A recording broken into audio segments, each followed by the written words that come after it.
Hello, I'm Monica Reinagel, and this is the Nutrition Diva podcast, a show where I take a closer look at nutrition trends and headlines, explain what the latest research means for you, and answer your nutrition questions. Welcome. Judy writes, can you discuss the importance of vitamin K2 in maintaining and building strong bones as we age? I've been taking 45 micrograms a day, but I've heard that we should be taking 45,000 micrograms daily. Well, that's not an insignificant difference, so I can certainly understand your confusion. But before we get into the question of megadosing on vitamin K2, let's just back up and lay some groundwork here. Although vitamin K was identified in the 1920s, right around the same time as vitamin C and vitamin E were discovered, it doesn't have anywhere near the name recognition that other nutrients do. It was first identified by German researchers who discovered that it was essential for proper blood clotting. And the K actually stands for the German word Koagulation, or coagulation. Without this nutrient in your system, you could bleed to death. And then later, it was discovered that vitamin K also plays an important role in bone formation. And that's something I talked about in episode number 25. That's way back in the archives on my episode on a diet for healthy bones. It's also involved in heart health. The Institute of Medicine has not yet established a recommended daily allowance for vitamin K. And that happens when they feel like they don't have enough evidence to say for sure how much is needed to meet the needs of most healthy individuals. So instead, they've set an adequate intake, or AI, of 90 micrograms for women and 120 micrograms for men. Adequate intakes are based on how much of a nutrient most people seem to be getting. The primary dietary sources of vitamin K are spinach and other leafy greens, broccoli and other cruciferous vegetables, and also oils, particularly soybean and canola oil. Dietary surveys suggest that the average daily vitamin K intake from foods is 120 micrograms for adult women and 140 micrograms for men. And if we count both foods and supplements, then the average daily intake increases to 160 micrograms for women and 180 micrograms for men. In other words, vitamin K deficiency would seem to be pretty rare. But there is often a distinction to be made between sufficient intake of a nutrient, enough to prevent a deficiency, and optimal intake, which might provide additional benefits. The dietary reference intakes, which include both the RDAs, the recommended daily allowance, and the AIs, the adequate intakes, these are really focused more on preventing diseases of deficiency than promoting optimal health outcomes. Vitamin K is actually a whole family of closely related compounds. Vitamin K1, also known as phylloquinone, is the form that's found in vegetables and oils. And many of the vegetables that are high in vitamin K are also high in calcium, and perhaps that explains this mystery. Researchers noticed that people whose diets were particularly high in vitamin K had a much lower incidence of bone fractures as they got older than people whose diets were lower in vitamin K. Aha, they thought, vitamin K prevents osteoporosis. And then later, scientists were disappointed to find that taking vitamin K supplements had no effect on fracture risks. But remember, the folks that they had originally observed who seemed to have stronger bones, they weren't taking vitamin K supplements. They were eating foods rich in vitamin K, and it just so happens that these foods are also rich in calcium, magnesium, and other bone-building nutrients. In other words, single nutrients generally don't prevent bone loss, but a nutrient-rich diet does. The other primary form of this nutrient, vitamin K2, is also known as menaquinone, and this is a form that's produced in animal tissues. In terms of helping to build healthy bones and other health benefits, vitamin K2 is thought to be the more potent form. If you take a vitamin K supplement, it's likely to be the K2 form. But before we talk about K2 supplements and how much you should be taking, let's talk about natural sources. So first off, your body will convert some of the vitamin K1 that you get from vegetables into K2. And you can also get preformed vitamin K2 from meat, eggs, and dairy products. The friendly bacteria that live in your intestines also synthesize some vitamin K2 for you. It's one of their many valuable services. And fermented foods such as yogurt, kefir, and sauerkraut also contain vitamin K2. But one of the richest food sources of vitamin K2 is a traditional Japanese food called natto. Studies have found that Japanese women who eat 2 or more servings of natto a week have higher levels of menaquinone in their blood and significantly fewer hip fractures than European women who generally do not eat natto. That's not the same as a controlled trial, of course, but it is certainly an interesting observation. Natto is made from fermented soybeans. Although this is a daily staple for many Japanese, most Westerners have never even heard of it, much less tried it. And like many fermented foods, natto does have a somewhat strong flavor and aroma. Some might even describe it as funky. Let's just call it an acquired taste. If you want to try it, I do suggest first preparing it in the traditional Japanese way. And here's how a friend of mine who grew up with a Japanese mom once made it for me.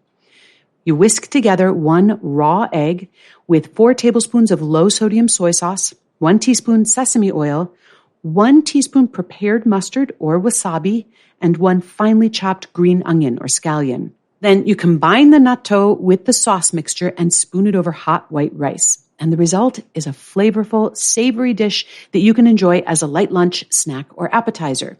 And in addition to being a very potent source of vitamin K2, natto is also a good source of protein, fiber, and soy isoflavones.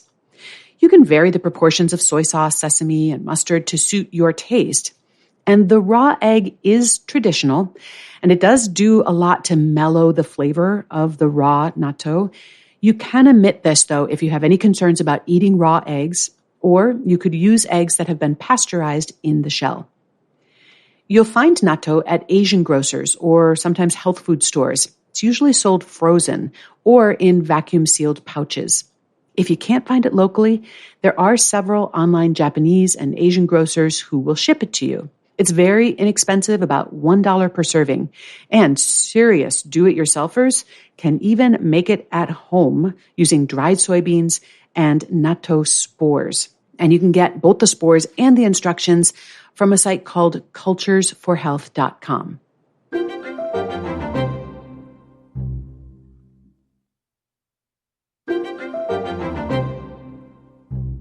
With that, let's now turn to Judy's question about dosage for vitamin K2 supplements and whether very high doses are safe and effective.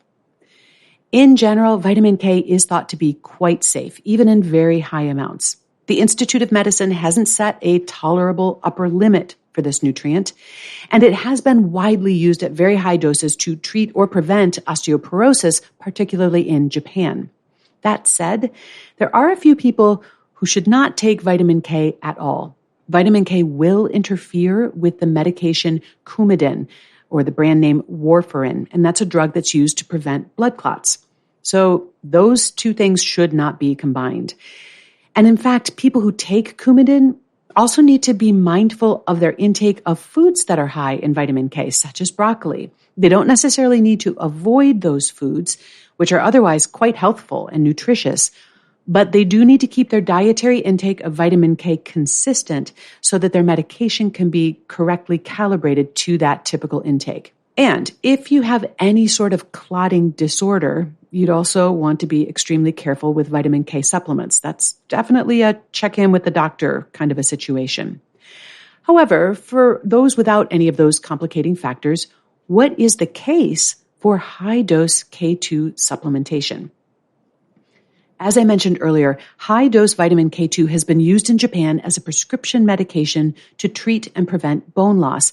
And there have been a couple of studies using 45,000 micrograms, also known as 45 milligrams, of vitamin K2. One of those studies tested that 45 milligram dose of K2 in women with osteoporosis, and it found that it helped the women maintain bone density over time, and it reduced the incidence of fractures by about half.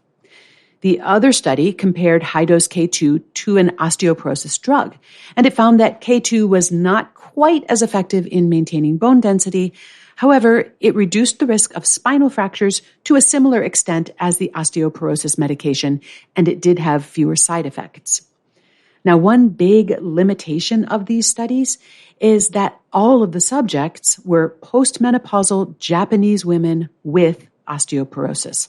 So we'd want to repeat similar experiments in other populations, such as Western women or women who do not yet have osteoporosis, to see whether those effects are similar when some of the variables have changed.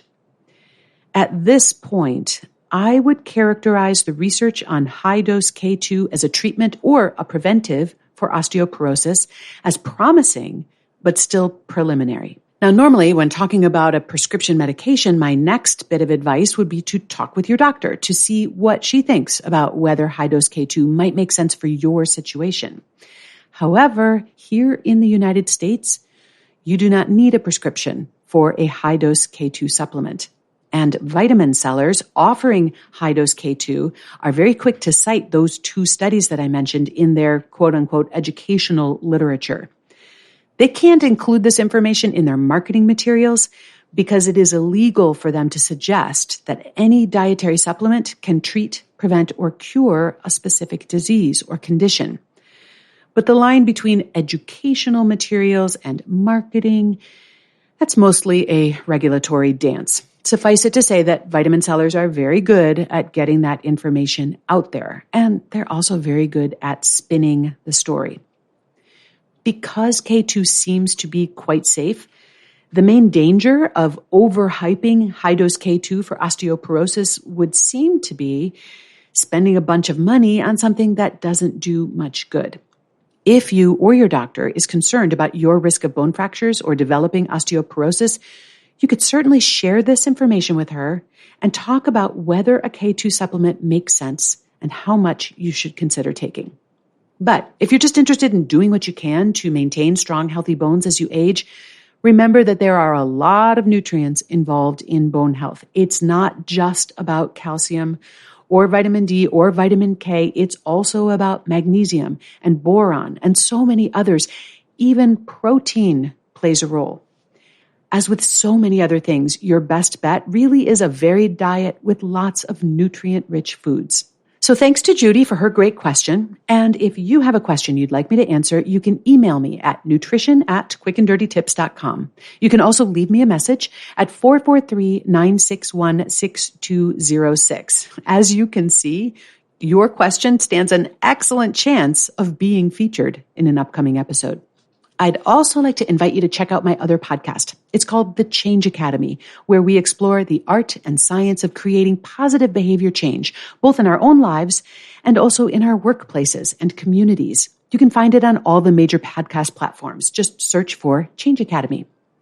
Nutrition Diva is a Quick and Dirty Tips podcast, and it's supported by a fantastic team, which includes our director of podcasts, Adam Cecil, my audio engineer, Nathan Sems. Davina Tomlin runs our marketing and publicity. Holly Hutchings is our digital operations specialist. And Morgan Christensen is our podcast operations and advertising specialist. And Cameron Lacey is our intern. Thanks for listening. I'll be back soon with another episode. In the meantime, remember to eat something good for me.